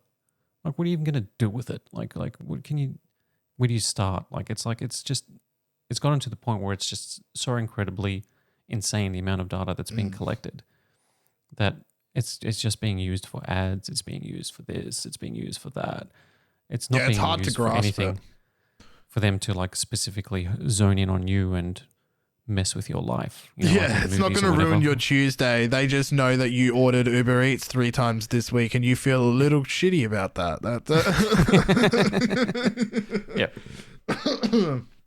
Pardon me. Yeah, that is a very cool device. I am excited. I love big swings like this, as I've said on the podcast many times. And I think we were talking about the Acer laptop last week. It's ridiculous. It's crazy. I like it. Obviously, like you said, $2,800. This is not meant to be a mass market product. It's also a first gen, so beware. Rule of thumb with any first gen, like you were saying earlier, is there is problems. There's look at the Go, all the problems that you found, and hopefully AverMedia irons that out with the second gen, as Huawei probably will, if there is one, of the Mate XT Ultimate design. 7 million pre-orders, I would say there is going to be a second gen. Probably. Let's move on. What else do we have on the menu here? Final story, which is actually a pretty natural segue. It's the Lunar smartphone Lake controversy. It's like about all this sort of data. Wait, Lunar Lake, or you want the Meta? Meta responds to. Oh yes. Okay. So yeah, speaking of data, I'm not sure if we covered this on the podcast or not, but no, because last week was all about the few game stuff and then the NVIDIA interview. Right, so have time. Right. Okay, so while all of that game stuff was being discussed, a story came out, a new fantastic report by the incredible journalists over at 404 Media, which are doing fantastic work. I think they were the ones to publish that story about NVIDIA, Apple, and a few other big tech companies downloading that public database that contained YouTube transcriptions. YouTube stuff, yeah. Yep, that was them, and they have published another report that was quite revealing. So within this report was a leaked pitch deck from the advertising company. I just want to get the name right here for you. Cox Media Group, which is a partner of Facebook. Facebook's parent company is Meta. And this pitch deck mentioned software called active listening software that was capable of using a microphone in a smartphone to listen to conversations, and then it gathered that voice data, which was then paired with behavioral data to better hone targeted advertisements. This is like the wording that you highlighted is so telling, and like how clinical this stuff is. Capture real-time intent data by listening to conversations. So yeah, real-time intent data, what that basically means is that it's just listening to figure out, like, it'd be like, oh, I'm hungry. Like if you have like any sort of like, oh yeah, I do need a blah, blah, blah.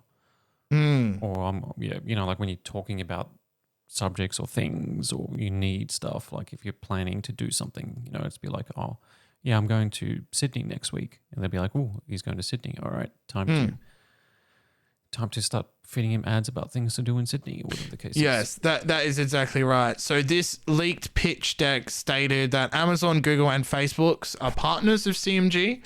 And what should be specified is that Facebook and Meta, which they have informed me, aren't partners in this specific software itself. So they are advertising partners, but they deny any use of this active listening technology. So following this report coming out, and my report, Meta reached out to me, expressing concern over their association with this technology, and really wanted to outline how they are not using smartphone microphones to serve better targeted advertisements. And they directed me to the customer list custom audiences terms, which is essentially their TOS for advertising data. And they said the following in the customer list custom audiences terms. When you're advertising with Meta, quote, you represent and warrant without limiting anything in these terms that you have all necessary rights and permissions and lawful basis to disclose and use the hashed data in compliance with all applicable laws, regulations, and industry guidelines. So essentially what that means is when you load more data into the data that you select for targeted advertising, Meta abdicates any what would that be? Responsibility for where that data has come from, and that you as a customer need to make sure that you have the necessary rights and permissions to use said data. Again, a Meta spokesperson gave me a statement, and this is what they said in response to the Active Listening Software Association with CMG. Quote, Meta does not use your phone's microphone for ads, and we've been public about this for years. Full stop. We are reaching out to CMG to get them to clarify that their program is not based on metadata. Now, what do you think about all of this? Do you think it is it's common? Do you think it's happening? Like, what do you think? This is like I think like the general perception is that yes, this is happening, because even just pure anecdotal, but even like stuff that we've heard about, like if you go back a decade, maybe even longer, Samsung was in trouble because their microphones on their TVs were always on, or something like that, and sending data to their servers. And they said, well, it's only just because of ads or whatever the case is. So that's like a decade plus. Google has been around for 20 years or more. Facebook has been around since like the mid 2000s. And these whole business models are based on not just giving you what you're searching for or what you want to see, is like ads and sophisticated algorithms.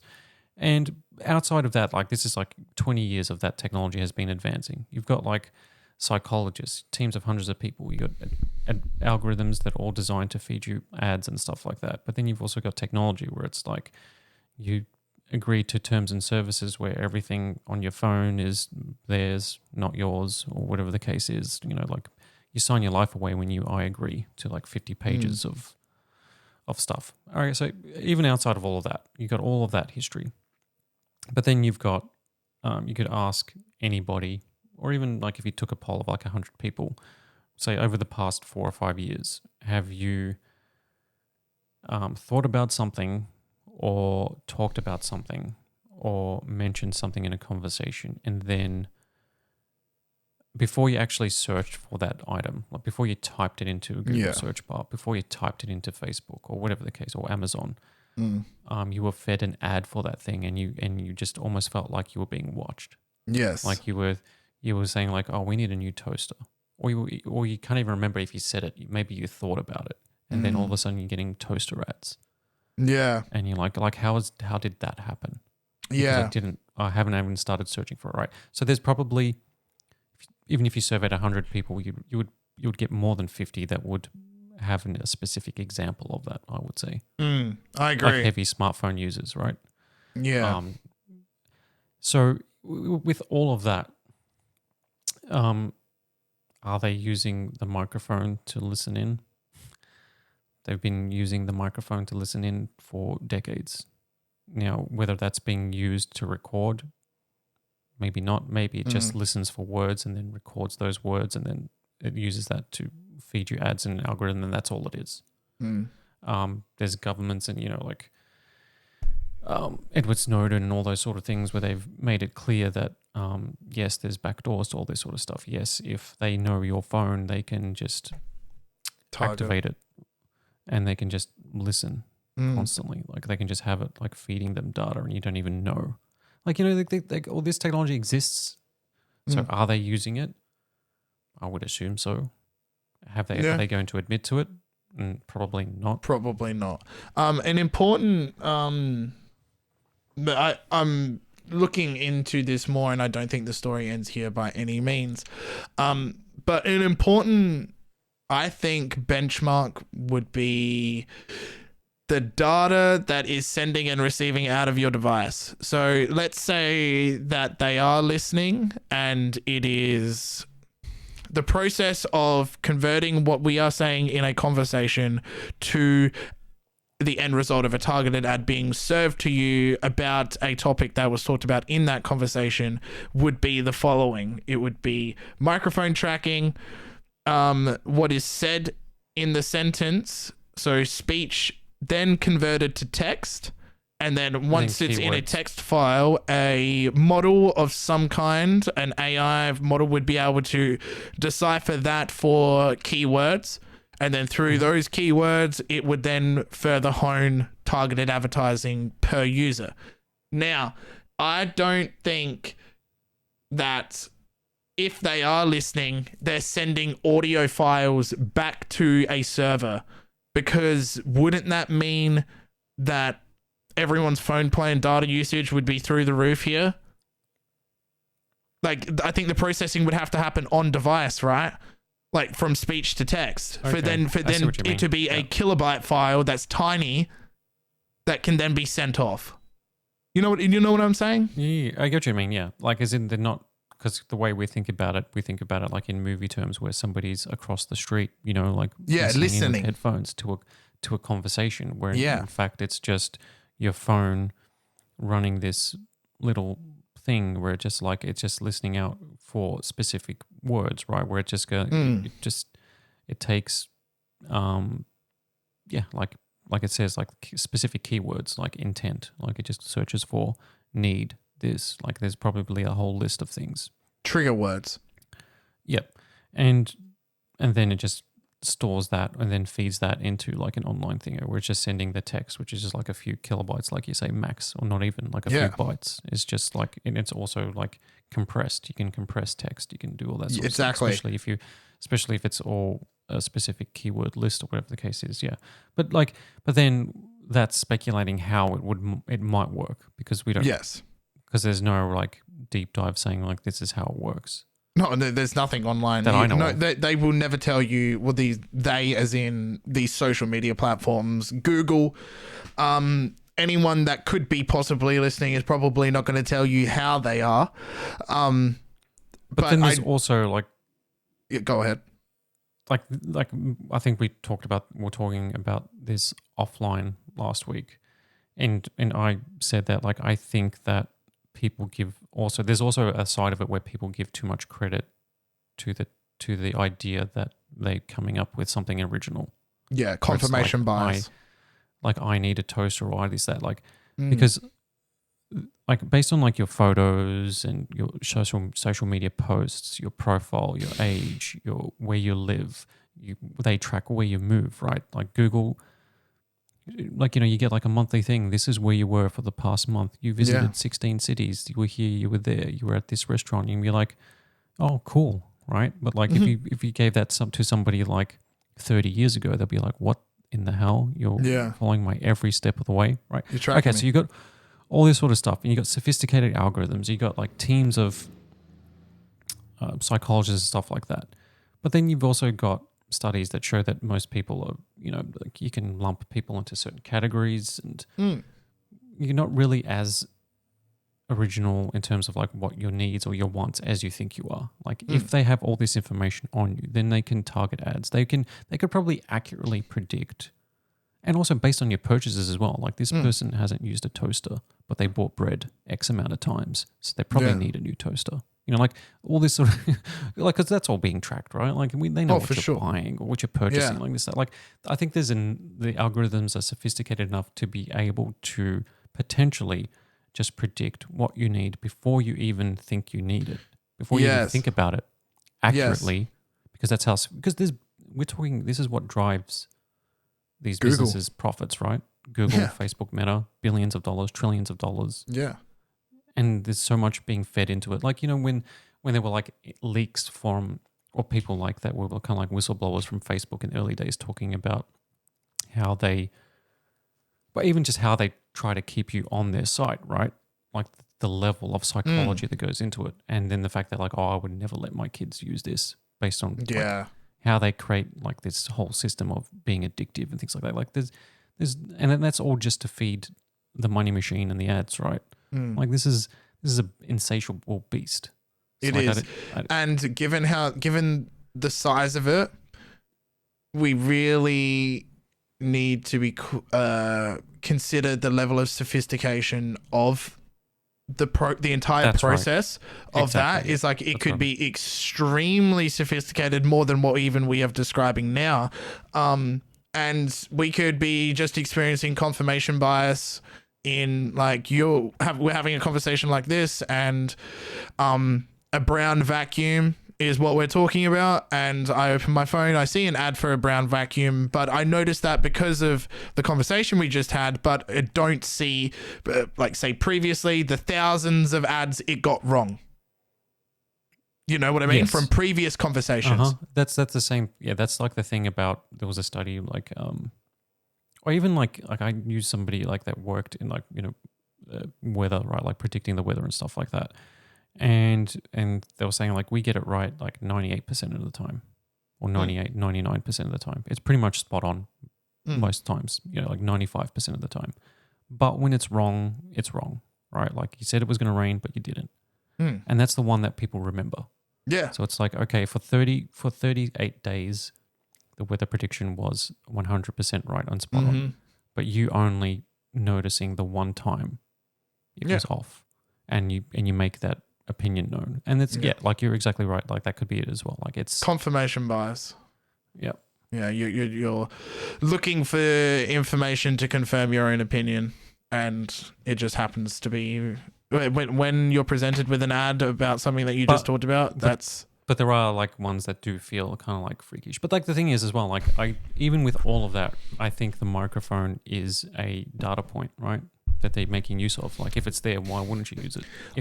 We'll look into it. If it's so much money, if there's so much money, yes, and it's the algorithms are so complex, and they want it to be accurate, like they want to feed you ads that turn into sales, or this is the machine, this is how it works, and here's a data point that we have access to, but we're just choosing not to use it because we want to be good guys.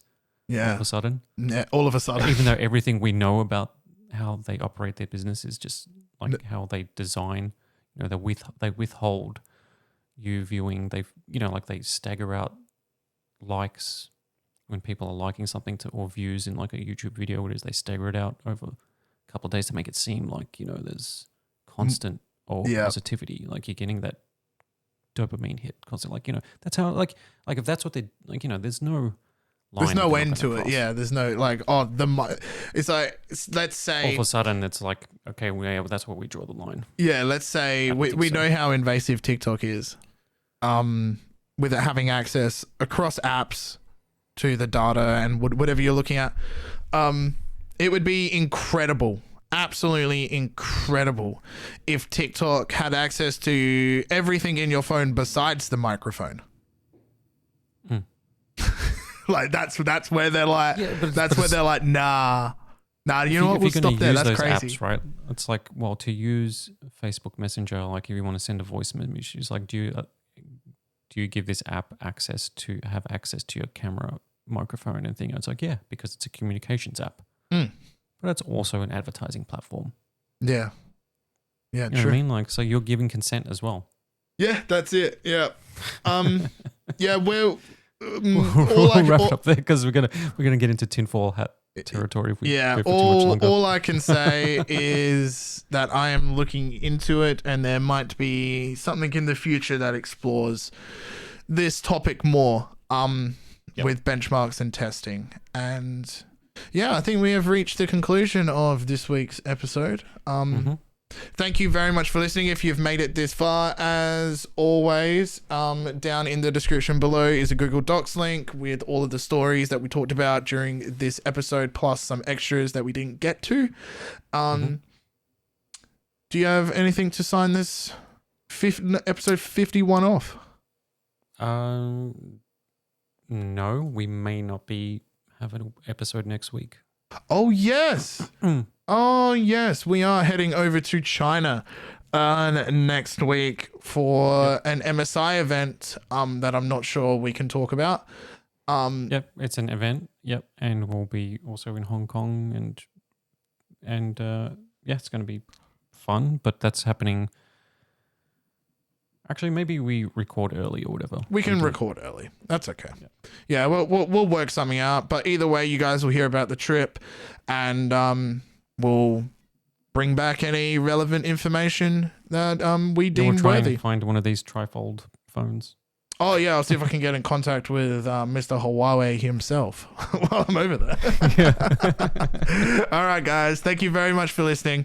See ya. Yep.